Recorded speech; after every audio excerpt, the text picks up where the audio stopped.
Fíjense que aquí hay una dinámica, hermano, y anda por toda la Biblia. Cuando Dios se revela a sus siervos, a sus siervas, especialmente como dice Joel capítulo 2, que en los postreros días, refiriéndose del Pentecostés para acá, Dios iba a derramar su espíritu sobre todo el mundo, básicamente sobre todo el mundo creyente. Hombres y mujeres, adultos, niños, esclavos, no esclavos, sobre todo el mundo, para que hayan visión y hayan sueño y haya de todo. Tú sabes, pero dado por el Señor y el Señor fortaleciendo a sus siervos para que lo hagan. Porque el Espíritu...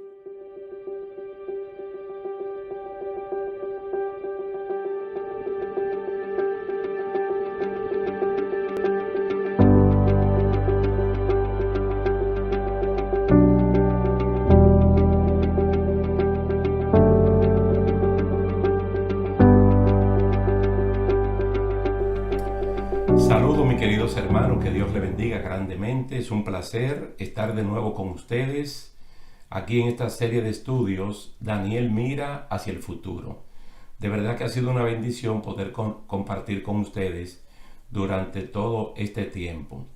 Después de haber visto ya el capítulo 10 del libro de Daniel, muy interesante para cada uno de nosotros, yo le había prometido que teníamos que hacer un alto para hablar de Ezequiel, especialmente del capítulo 37. Ezequiel y Daniel, Sadrach, Mesach y Abednego son de los nombres que más se destacan de ese grupo de jóvenes de Judá que fueron llevados cautivos a Babilonia. Uno primero que otro, pero más o menos en el mismo tiempo. Ustedes saben que todo el ataque hacia el pueblo de Judá de parte de Babilonia comenzó en el año 605 a.C.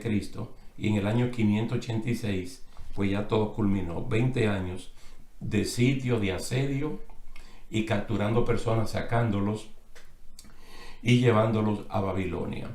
Probablemente Ezequiel fue llevado en el año 597 a.C.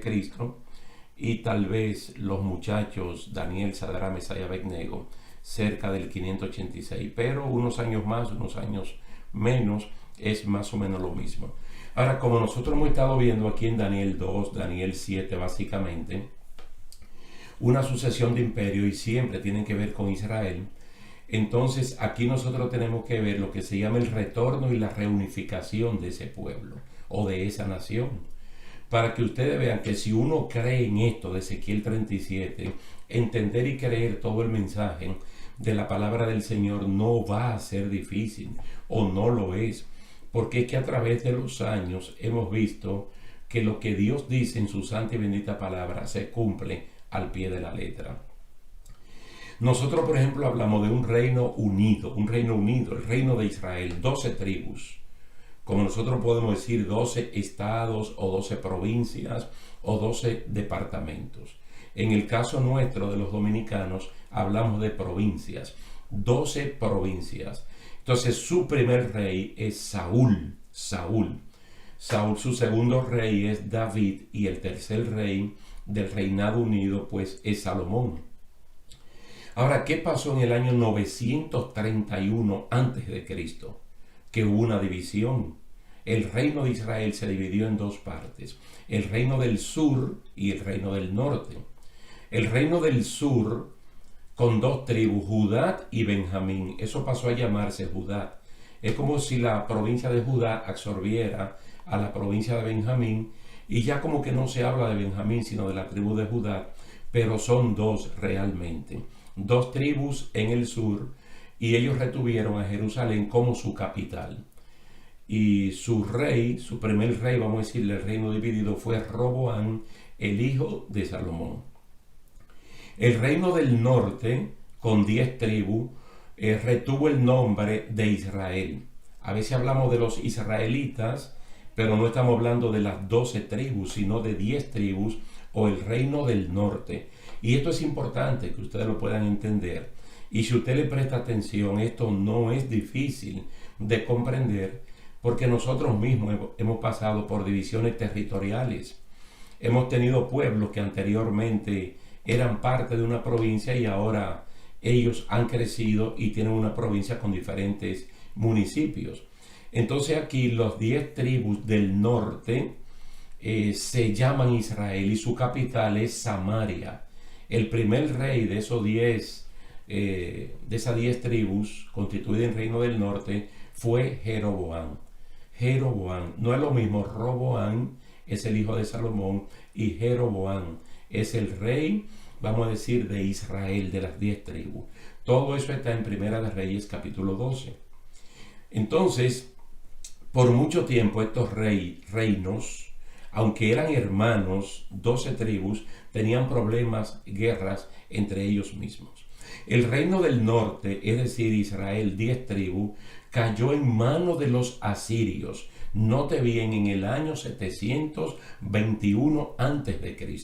Eso está en Segunda de Reyes, capítulo 17.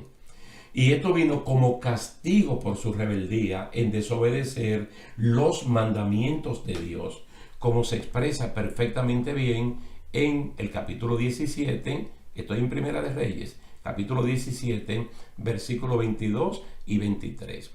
Al momento del cautiverio del reino del norte, o casa de Israel, como también se le llama, nunca se habló de un retorno. Presten atención. Estas 10 tribus Dios la está castigando, la está mandando a Asiria y le está haciendo conciencia por qué se van para allá, pero nunca se le dijo que ellos iban a volver. Porque hemos venido estudiando el caso de Judá, de los judíos, de los benjamitas, que ellos se van 70 años de cautiverio a Babilonia, pero se les dice que al final de los 70 años de cautiverio en Babilonia, ellos iban a retornar. Y esto para nosotros ya es historia, porque ahí están los libros de Esdras y de Nehemías, y libros posexílicos como Zacarías, Ageo y Malaquías, que atestiguan el cumplimiento de la palabra del Señor. 2 tribus se van a ir a Babilonia por 70 años. 10 tribus se van a ir a Asiria, no se sabe por qué tiempo. El Señor lo está castigando, se lo están llevando para allá, porque fue un pueblo, las 10 tribus, exageradamente idólatra, pero con exageración. Entonces el Señor, en palabras llanas y sencillas, lo que le está diciendo es: ustedes quieren idolatría, pues yo le voy a dar idolatría por boca y nariz. Entonces permite que los asirios, cuya capital era Nínive, entonces llegaran, invadieran y se llevaran esas 10 tribus. Noten, hermanos, que las cosas de Dios son tan grandes, tan maravillosas, y Dios tiene un control. Mire, Dios tiene un control en todo. Que nosotros hablamos, por ejemplo, de 10 tribus, y tal vez creemos que territorialmente o poblacionalmente eso es mucho. Israel es un país pequeño. Israel siempre ha sido un país pequeño. Actualmente Israel es como del tamaño de El Salvador en Centroamérica. Es un país relativamente pequeño, y no es que ha sido tan grande, ni siquiera en el tiempo de mayor expansión que fue en el gobierno de David. Lo que le quiero dejar claro es que si llegan estas personas, ¿cómo es que se llevan 10 y no se llevan 12? Cuando prácticamente no es que allí hay un muro que dice de aquí para allá es Judá y de allá para acá es Israel. Es en la misma tierra, esa gente habla prácticamente el mismo idioma, tienen las mismas costumbres, es un pueblo pequeño, son las mismas 12 tribus. Entonces, ¿cómo Dios permite que Asiria no se lleve 2 y solamente se lleve 10?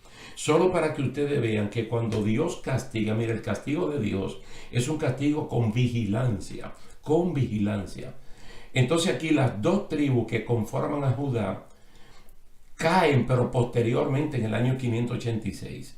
Entonces fijen allí en su mente, las 10 tribus se van en el año 721. Oiga bien, 721 antes de Cristo. Y las otras 2 tribus que no van para Asiria, sino para Babilonia, se van en el año 586, caminando a 200 años de diferencia entre una cautividad y la otra cautividad. Todo esto, mire, todo esto ocurrió exactamente como Jeremías en el capítulo 25 lo profetizó. 70 años después, el rey de los persas, porque ya no estaban gobernando los babilonios, sino los medos y los persas, 70 años después, el rey de los persas, que dominaba sobre toda Babilonia, como acabo de decirle, llamado Ciro el Grande, decretó el fin del cautiverio y él promulgó la libertad para que todos los que quisieran regresar a Judá lo hicieran. Esto ustedes lo pueden comprobar leyendo Segunda de Crónicas, capítulo 36, versículos 22 y 23. Yo le puedo leer esa partecita para que ustedes lo lean después, pero lo escuchen ahora. Así dice Ciro, rey de los persas: Jehová, el Dios de los cielos, me ha dado todos los reinos de la tierra y me ha mandado que le edifique casa en Jerusalén, que está en Judá. Quien de entre vosotros pertenezca a su pueblo, que sea Jehová su Dios con él y suba allá.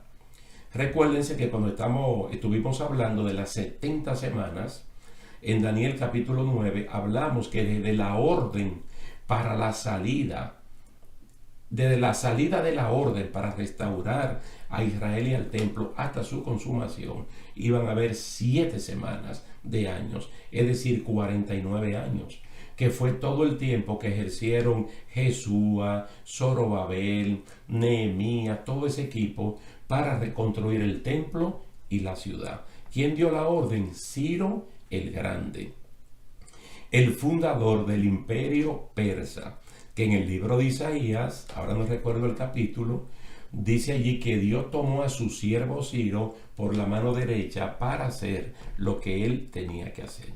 Yo creo que vamos bien hasta este momento porque un poco de historia nos hace bien, porque entendiendo lo que ocurrió en el pasado, la fe de uno crece para entender lo que viene en el futuro.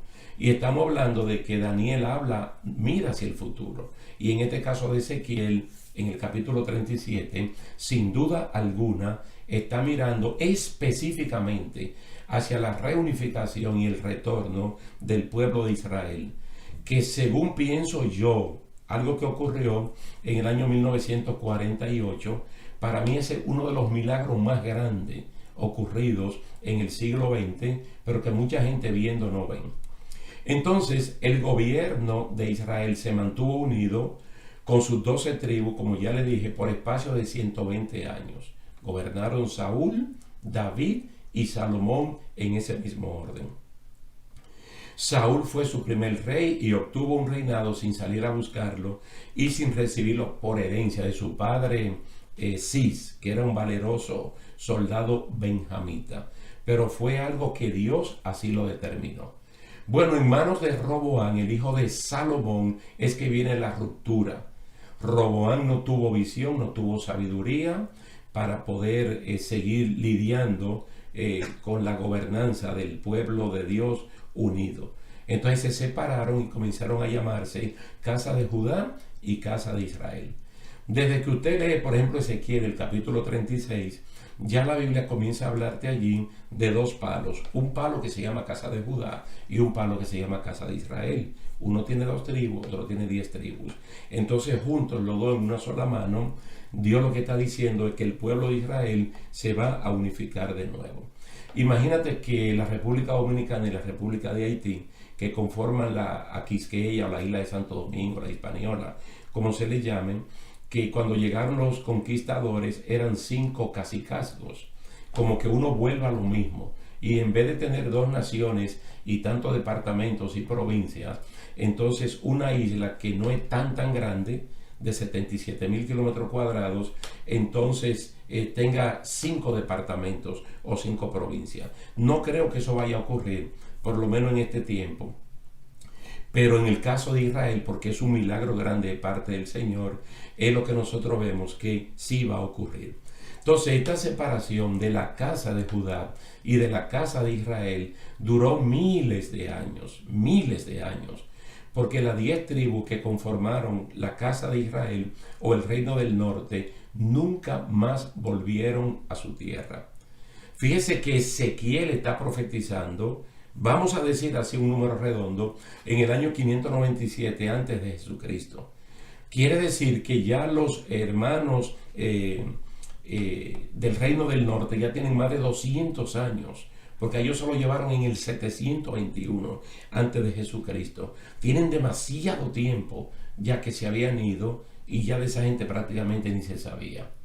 De hecho, la porción de tierra que antes ocupaba Israel fue repoblada con los asirios y los israelitas que allí quedaron, que los que no fueron llevados a la cautividad, según está narrado en Segunda de Reyes, capítulo 17, del 24 al 41. Estas personas se asentaron o los asentaron en Samaria. Entonces se produjo un híbrido social llamado los samaritanos.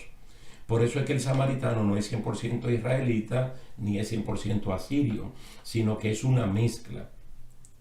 Y estos samaritanos perduraron, ustedes lo pueden ver, hasta el tiempo de Jesucristo.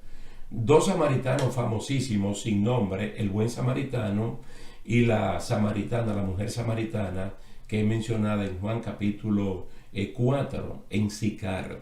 Y entonces ella puede hablar por su línea judía y habla de nuestro padre Jacob, que nos dio ese pozo. Y el buen samaritano que pudo atender a un herido desconocido y lo atendió como un verdadero creyente debe hacerlo. Gloria a Dios. Bueno, en cambio, la casa de Judá, compuesta por las dos tribus de Judá y de Benjamín, que fueron llevados al cautivo en Babilonia, esos sí regresaron 70 años después y se asentaron de nuevo en su territorio. Pequeños reductos de israelitas vinieron con los judíos, pero no de forma masiva. El profeta Samuel, mira, el profeta Samuel es como un enclave entre el tiempo de los jueces y el tiempo de los reyes. Él fue el último juez de Israel. Él fue que le puso punto final al periodo de gobierno caudillista de más o menos 450 años, como se narra en Hechos, capítulo 13, versículo 20. Él fue la persona, el instrumento usado por Dios para ungir a Saúl como el primer rey de Israel, y también tuvo la dicha, la bendición, el favor de Dios de ungir al segundo rey llamado David. David fue el segundo rey de Israel, como está narrado en Primera de Samuel, capítulo 7 y el capítulo 16. En el 7 unge a Saúl y en el 16 unge a David. Salomón fue ungido por el sacerdote Sadoc como el tercer rey de Israel. Y esto ustedes lo pueden ver en Primera de Reyes, capítulo 1, versículo 39. Todo esto es muy importante para nosotros, hermanos, porque es que estamos hablando en Daniel y luego decimos, pero hay cosas que nos hacen falta. Entonces, cualquier cosa que haga falta la va a suplir Ezequiel, Entonces, Ezequiel, que es uno de los desterrados de Judá, él mismo lo dice en Ezequiel capítulo 1, vive ahora en Babilonia. Él recibe la visión del valle de los huesos secos para referirse exclusivamente a la casa de Israel, que en ese entonces tenía más de 200 años de cautiverio y ya se había mezclado con otras naciones en Asiria. Porque también es algo que yo quiero que ustedes entiendan. Cuando a ellos se lo llevan para Asiria en el año 721 o 722, como dicen otros libros, a Asiria, entonces los asirios posteriormente fueron atacados por otros pueblos, otras naciones, otras tribus, y ya usted puede ver el mezclaje, el mestizaje que hubo allí, de tal manera que prácticamente las 10 tribus se daban por perdidas. Pero fíjense en su mente, hagan la visión de que Ezequiel 37 es exclusivamente una profecía para las 10 tribus de Israel. Para las 10 tribus, no para las 12, y no para otro pueblo. Es muy parecido como la revelación de las 70 semanas. ¿Cómo es que le dice Gabriel a Daniel, cuando de parte de Dios le está trayendo la visión? Le dice, 70 semanas están determinadas sobre tu pueblo, sobre su pueblo Israel, en conjunto, y sobre la santa ciudad de Jerusalén. Entonces de ahí es que uno deriva lo que nos puede tocar a nosotros, los gentiles que somos cristianos, parte de la iglesia de Cristo, con profecía que tienen que ver con nosotros. Ahora Ezequiel 37 es exclusivamente una visión para las 10 tribus del reino del norte. Entonces esta visión de Ezequiel 37, la visión de los huesos secos, no tiene que ver nada con la casa de Judá o el reino del sur, que al momento de escribirse esta visión todavía está cautiva en Babilonia y muy poca gente está viviendo en Judá. Recuerden que la persona que dejó Nabucodonosor en Judá fueron a los pobres, a los enfermos y ancianos de edad, y dejaron también a Jeremías. Y algunos lo que hicieron fue que se fueron a Egipto, porque era un lugar donde podían encontrar trabajo y tener un mejor nivel de vida. Dios se encargó de que Jeremías le hiciera ver a los judíos, no a los israelitas, que ellos iban a retornar 70 años después. Todo eso está en Jeremías capítulo 29, versículo 10. Jeremías 29 es una joya que nosotros la utilizamos mucho en este tiempo.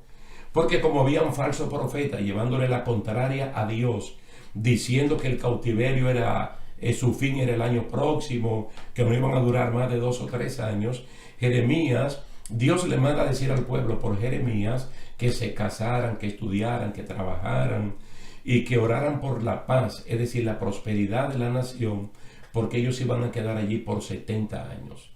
Todo esto para tener una idea de lo largo que fue el proceso de los israelitas, el reino del norte, para poder retornar a su tierra, y por qué la figura del valle de los huesos secos de Ezequiel 37. Para representar de forma simbólica la pérdida total de la esperanza en el retorno. Ustedes saben que mientras un ser animal, para generalizar, está vivo, hay esperanza. Pero cuando ya muere, pues ya las esperanzas también mueren, y el animal o la persona, lo que sea, es solo de sepultarse y ya. Entonces es la figura que el Señor está utilizando, la de un valle de huesos secos, pero en extremo, como vamos a ver cuando estemos leyendo la palabra del Señor. Una esperanza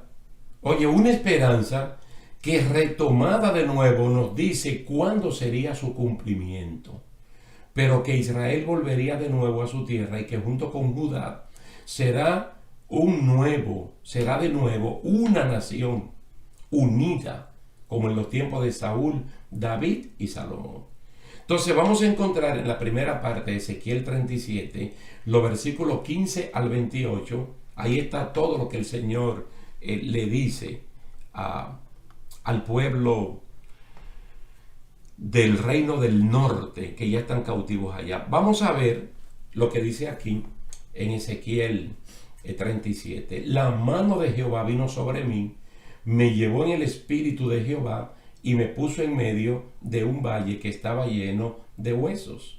Me hizo pasar cerca de ellos a su alrededor y vi que eran muchísimos sobre la faz del campo y, por cierto, secos en gran manera. Y me dijo: hijo de hombre, ¿vivirán estos huesos? Fíjense lo interesante que es cuando Dios está revelando sus planes a sus siervos, especialmente a los profetas, para que ellos puedan decir exactamente lo que Dios le está revelando. Un valle de huesos secos, a veces nosotros decimos un cementerio. Si nosotros decimos que es un cementerio, sería el cementerio más raro, porque los huesos no estaban enterrados, no estaban sepultados. Se supone que en los cementerios pues no se ven los esqueletos, las osamentas, los cadáveres, sino que son sepultados. Pero aquí todo está a flor de tierra, a flor de tierra. Entonces el Señor le da como una especie de tour a Ezequiel para que él visualice bien, para que él se dé cuenta que allí está absolutamente todo muerto, que no hay vida. Ustedes pueden estudiar y darse cuenta que las células óseas y las células muertas que componen el pelo, las uñas, vamos a decir, son las últimas en desaparecer. Y entonces allí no había absolutamente nada vivo. Por eso es que el Señor le dice a Ezequiel: hijo de hombre, ¿vivirán estos huesos? Yo, desde que estudié esto, tomé para mí la respuesta que le dio Ezequiel al Señor. Como decimos nosotros los dominicanos, él no cayó en el gancho de Dios. Y lo que le dijo es: Señor, solo tú lo sabes.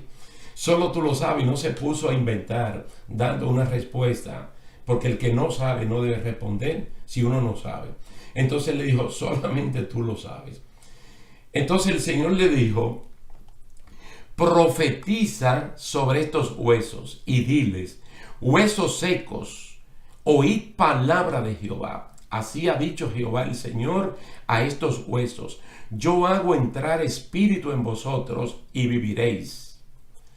Pondré tendones en vosotros, haré que la carne suba sobre vosotros, os cubriré de piel y pondré en vosotros espíritu y viviréis y sabréis que yo soy Jehová.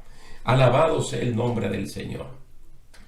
Fíjate, hay un momento donde uno estudia, por ejemplo, Primera de Corintios, capítulo 15, versos 50 en adelante, o Primera de Tesalonicenses, capítulo 4, del 13 en adelante, y nosotros vamos a encontrar que el milagro de la resurrección, de hecho, es algo que solamente Dios puede hacer, porque el único que tiene poder, oye, la única palabra que tiene poder para que se haga lo que la palabra está diciendo es la palabra de Dios.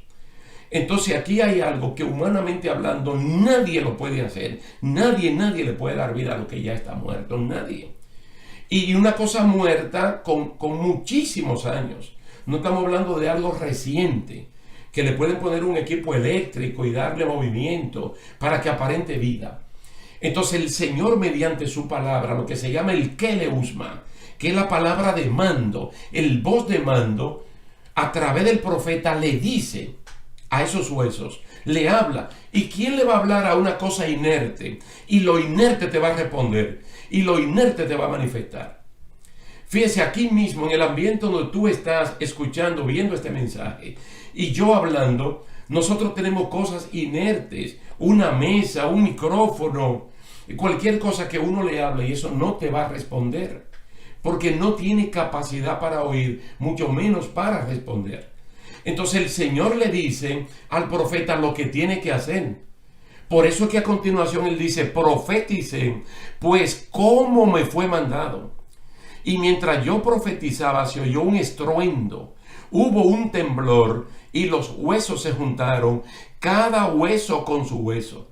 Esto es lo que se llama un milagro extraordinario. Extraordinario. Porque el siervo de Dios está soltando la palabra, no la palabra de su propia voluntad. Porque Primera de Pedro dice que los santos siervos de Dios no hablaron por sí mismos, sino bajo la inspiración de Dios. Cuando Él suelta la palabra, inmediatamente hay una reacción de los huesos secos. Los huesos secos son las 10 tribus, que hace cientos de años fueron llevados a la cautividad. Entonces dice que hueso con hueso se va formando. Pero mira que aquí que está el milagro grande. Imagínate que dentro de esas personas que están allá, hay un esqueleto con hueso de una persona llamada Andrés. Y al lado hay hueso de una persona que se llamó José. Entonces los huesos de José no van donde está Andrés. Y los huesos de Andrés no van donde está José. Ese es un milagro grande. Pero otra cosa es que los huesos que son parte del fémur no vienen aquí a la clavícula. O que los huesos del antebrazo no van al fémur, sino que cada hueso de cada persona y cada hueso en el orden del esqueleto humano allí se va haciendo. ¿Por qué? Porque la palabra de Dios es creativa. La palabra de Dios es poderosa. Todo esto está en los primeros 10 versículos de Ezequiel capítulo 37. Donde el Señor le dice al profeta lo que tiene que hacer. El profeta lo hace y la palabra de Dios, que es creativa, hace lo que tiene que hacer. Entonces él dice: yo miré y los tendones sobre ellos, y subió la carne y quedaron cubiertos por la piel, pero no había en ellos espíritu. Es interesante, hermano, que lo que Dios hizo allá en la tierra con Adán y posteriormente con Eva, Dios vuelve a hacerlo, porque Dios tiene todo poder, Dios tiene toda autoridad. Y allí están esos cuerpos, pero sin vida. Dice: no había en ellos espíritu. Me dijo: profetiza al espíritu: profetiza, hijo de hombre, y di al espíritu que así ha dicho Jehová el Señor: Espíritu, ven de los cuatro vientos y sopla sobre estos muertos y vivirán. Profeticé como me había mandado, y entró espíritu en ellos, y vivieron y se pusieron en pie. Era un ejército grande en extremo. Hay otras versiones que habla de un ejército incontable. Incontable. Nosotros, esta primera parte, estos primeros 10 versículos serán nuestra plataforma, más la primera mención que hicimos de los puntos históricos del nacimiento del Reino Unido y cómo se dividió en dos partes. Hasta aquí podemos ver que la orden de Dios de que Ezequiel profetizara fue cumplida por este, y lo hizo 2 veces. Claramente ustedes lo vieron, 2 veces. Una para que los huesos, los tendones y la piel, todo volviera. Y segundo, para que el espíritu de vida venga sobre ellos. Los huesos revivieron y Ezequiel se asombró de que fuera un ejército numerosísimo, ahora con un orden bien establecido. Alabado sea el nombre del Señor. Recuerden que Dios nos habla mucho a nosotros por figuras,